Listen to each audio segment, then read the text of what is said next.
SDN 1 Giriwarno, berdiri sebuah patung perempuan bertelanjang dada setinggi 1,5 meter. Kulitnya berwarna kuning langsat dibalut jari kuning.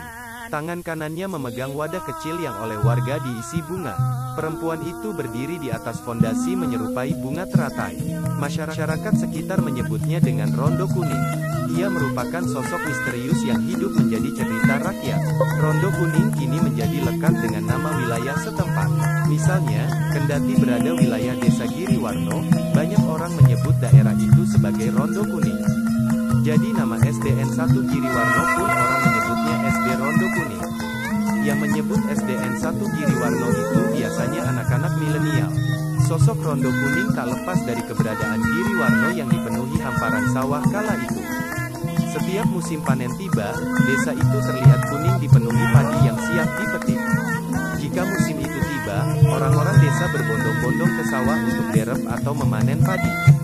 Umumnya masyarakat yang hidup di desa, mereka yang derep ke sawah adalah orang-orang miskin yang kurus, berkulit gelap dengan pakaian seadanya. Saat derep tiba itulah, sosok perempuan jelita datang ikut derep di antara barisan orang desa. Kulitnya yang kuning, paras ayu, jelas menjadi sorotan banyak orang di sawah. Seorang petani lalu datang mendekatinya. Ia bertanya kepada perempuan itu. Namun, perempuan itu hanya menjawab, dia datang dari jauh dan berstatus janda. Tak banyak percakapan dilakukan lantaran semua tumpah ruah bekerja. Keanehan terjadi saat semua orang yang derep ini mengantri untuk menerima bawon atau upah. Sosok perempuan tadi sudah tidak ada. Dicari-cari kemana-mana tidak ketemu. Orang-orang lalu berpikir, perempuan ini bukanlah sosok sembarangan. Karena perempuan yang berstatus janda dan berkulit kuning itulah orang-orang menamai daerah itu dengan sebutan Rondo Kuning. Lokasi persawahan itu kini berubah menjadi sekolah yakni SDN 1 Giriwarno serta kompleks kantor desa Giriwarno. Seiring berjalannya, kisah Rondo Kuning seolah hidup kembali. Muryadi, mantan Kades Giriwarno pada tahun 1990 sempat bermimpi ditemui sosok perempuan jelita yang ingin ikut dengannya. Ia merasa betah berada di dekat Muryadi. Mendapati mimpi itu, Muryadi mendatangi sejumlah ahli tafsir mimpi. Melalui serangkaian upaya, ditemukanlah sebuah pusaka berbahan perunggu warna kuning dengan tinggi sekitar 1 jengka orang dewasa. Pusaka itu berbentuk patung perempuan. Ia meyakini, pusaka itu merupakan jelmaan Rondo Kuning. Dalam mimpinya pula, Muryadi menerima permintaan agar pusaka itu diberikan tempat duduk. Namun, bukan kursi lazimnya tempat duduk, melainkan patung perempuan.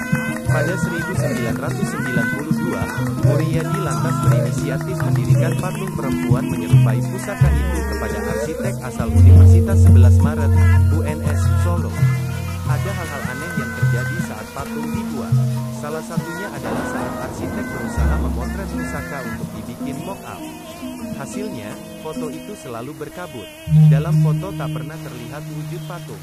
Namun, tergantikan oleh gambar bayang-bayang putih. Padahal, buku di samping pusaka itu terlihat. Meja yang jadi alas juga terlihat. Disinilah keanehannya. Solusinya, Muryadi lalu mencarikan patung serupa. Patung itu lalu diberikan kepada arsitek agar dibuatkan patung yang lebih besar. Maka dibangunlah patung perempuan yang kini ditemui di halaman SDN 1 Giriwarno. Lengan patung itu kini patah. Warnanya pudar, namun, kecantikannya masih terlihat jelas. Kawasan patung Rondo Kuning itu dikenal kawasan Wingit. Pernah seseorang tidur di balai desa yang sedang dibangun kala itu. Ia pun dipindah ke tempat jauh tanpa diketahui siapa yang memindahkannya. Banyak cerita mistik soal keberadaan yang tak terlihat.